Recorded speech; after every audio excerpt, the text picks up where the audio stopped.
نحمده ونصلي على رسوله الكريم اما بعد فاعوذ باللہ من الشیطان الرجیم بسم اللہ الرحمن الرحیم۔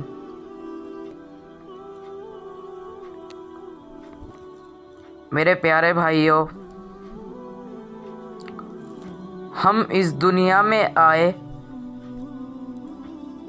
ہمیں اللہ نے اس دنیا میں بھیجا، ہمیں اپنی آزادی سے جو چاہے کرنے کا حکم نہیں ہے، یعنی دیکھا جائے تو ہمیں اختیار بھی ہے کہ ہم چاہے تو سیدھے راستے پر چلیں اور چاہے الٹے راستے پر۔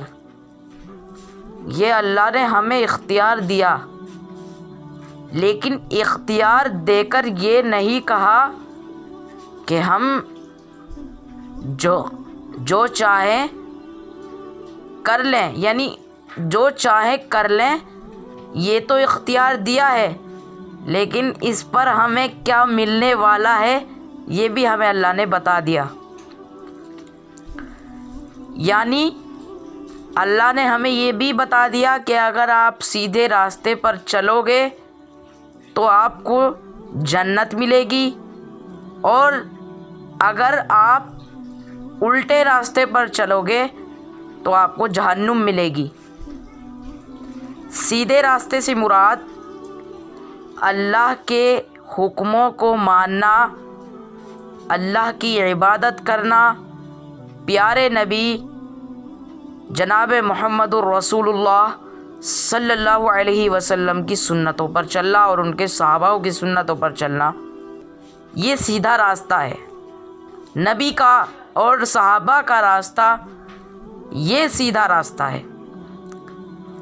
اور الٹا راستے سے مراد یہ ہے کہ الٹا راستہ وہ ہے جو شیطان کا راستہ ہے، ابو جہل کا راستہ ہے، فرعون کا راستہ ہے، قارون کا راستہ ہے۔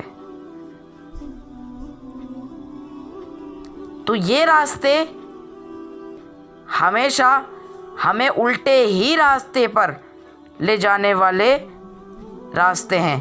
یعنی اگر ہم وہی اللہ کی زمین پر الٹے راستے پر چلیں گے تو اللہ ہمیں آخرت میں الٹا ہی گرا دے گا۔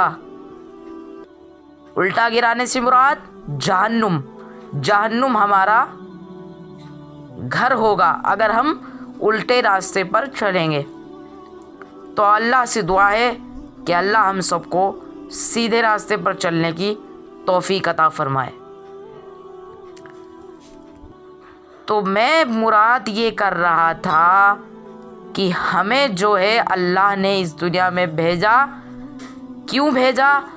کہ تاکہ میری عبادت کری جائے، میرے حکموں کو مانا جائے۔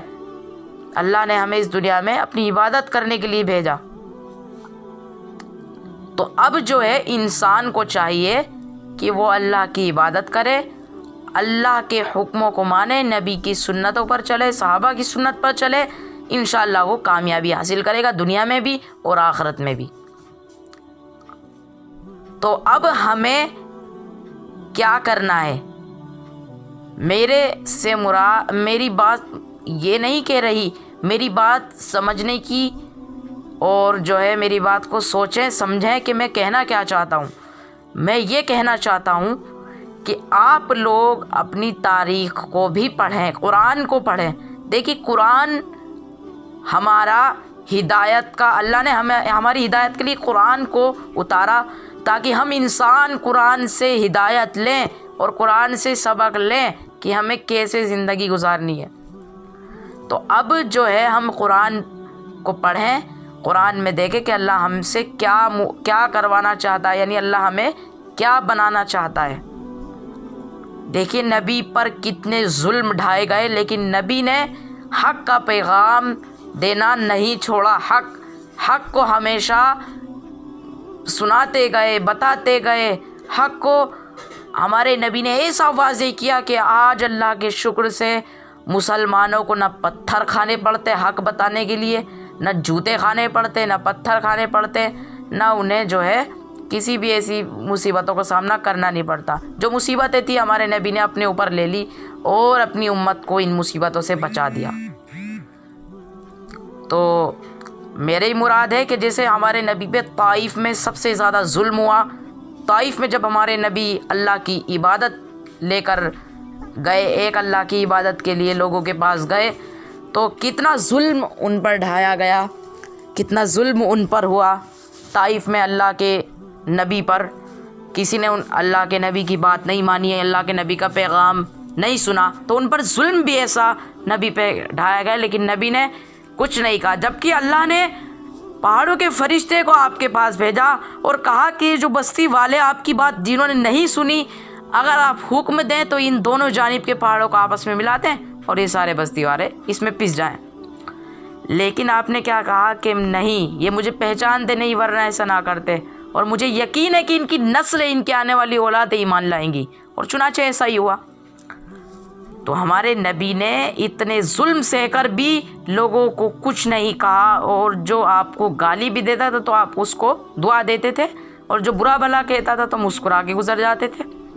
تو ہمارے نبی نے کیا اخلاق پیش کیے، حسن اخلاق آپ کا کیا تھا، بیان کرتے کرتے کیا خوب مزہ آتا ہے کہ آپ نے دنیا میں اس طریقے سے حسن پھیلائے، اس طریقے سے اخلاق پھیلائے کہ لوگ جو ہے آپ کے اخلاق کو دیکھ کر کہتے ہیں کہ آج بھی آپ جو ہے گوگل کہتے ہیں نا، گوگل پہ بھی آپ سرچ کر کے دیکھیں کہ ورلڈ کا بیسٹ مین کون تھا، تو آپ کو پتہ چلے گا دا بگیسٹ ورلڈ کون تھا، کون بگیسٹ ورلڈ یعنی کون سب سے اوپر اس کائنات میں، اس پوری کائنات میں بسنے والا سب سے اچھا، سب سے اعلیٰ انسان کون تھا۔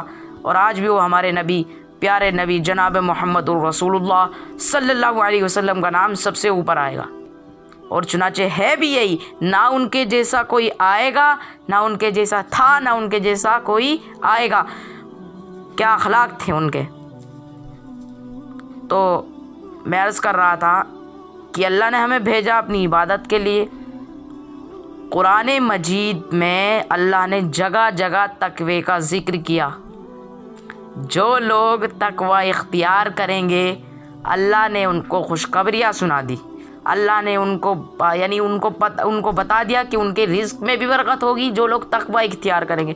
اب دیکھیے تقوی ہے کیا؟ تقوی ایسی چیز ہے جو انسان کو پاک کر دیتی ہے گناہوں سے، اور اس کے گناہوں کو بھی معاف کر دیتی ہے۔ تقوی گناہوں سے بچنے کا نام ہے، گناہوں سے بچنے کا نام، کبیرہ گناہوں سے بالکل توبہ کر لینا تقوی ہے۔ تو اب تقوی اختیار کون لوگ کریں گے؟ بھائی انسان ہے، غلطیاں ہوتی ہیں، چلو بھائی ہو گئی، لیکن عزم تو بنانا چاہیے کہ ہم تقوی کریں گے، تقوی اختیار۔ اور دیکھیے کوئی مشکل نہیں، اگر آپ اللہ سے محبت کرتے ہیں تو آپ کے لیے کچھ مشکل نہیں، اللہ کے نبی سے محبت کرتے ہیں تو تقوی آپ کر لیں گے، کوئی مشکل نہیں۔ اور جو سوچ کے بیٹھے کہ بھائی نہیں کر پائیں گے تو پھر بھائی سب کچھ مشکل ہے، پھر آپ نہیں کر پائیں گے۔ تو قرآن مجید میں اللہ نے تقوی کا ذکر کیا اور تقوی سے بتا دیا۔ دیکھیے تقوی سے ملے گا کیا؟ جب ہم کوئی کام کرتے ہیں تو ہم اس کا رزلٹ دیکھتے ہیں نا کہ اس میں ملے گا کیا ہمیں۔ دیکھیے ہمیں تقوی اختیار کرنے پہ ہمارے رزق میں بھی اللہ برکت کریں گے، ہماری ہر چیز میں برکت ہوگی۔ چنانچہ ایسے واقعات بھی بہت ہوئے ہیں کہ جن لوگوں نے تقوی اختیار کیا، گناہوں سے بچے، تو اللہ نے ان کی کیسے مدد کی، تو اللہ نے ان کی ایسے مدد کی۔ تو میں اب اپنے مین پوائنٹ پہ آ جاتا ہوں۔ میرا آج کا موضوع ہے تقوی۔ قرآن مجید میں اللہ نے تقوی کا ذکر کیا ہے، یعنی جو لوگ تقوی اختیار کریں گے وہ کامیاب ہیں، پل صراط پہ بھی وہ کامیاب ہوں گے، حشر کے میدان میں بھی تقوی والے لوگ کامیاب ہوں گے، اور جو ہے ہر جگہ جہاں جو ہے آخرت میں جو ہے ان کو کامیابی دنیا میں بھی اور آخرت میں بھی ان کو کامیابی ملے گی، بس یہ سوچ لیں۔ تو تقوی اختیار کرنے والوں کو کامیابی مل جائے گی۔ تو انشاءاللہ اللہ سے دعا ہے کہ اللہ ہم سب مسلمانوں کو تقوی اختیار کرنے کی توفیق عطا فرمائے۔ چھوٹا سا موضوع تھا، میں نے آپ کے سامنے پیش کیا، امید ہے آپ کو لگا ہوگا اچھا، امید ہے آپ کو تھوڑی میری بات سمجھ میں آئی ہوگی۔ تو تھوڑا سا موضوع میں نے سوچا کہ آپ لوگوں کو بتایا جائے، سمجھایا جائے کہ اللہ نے جو ہے تقوی اللہ ہم سے اختیار کروانا چاہتے ہیں، اور تقوی سے دیکھیے اللہ تعالیٰ ہمیں اپنا خاص بندہ بنانا چاہتے ہیں۔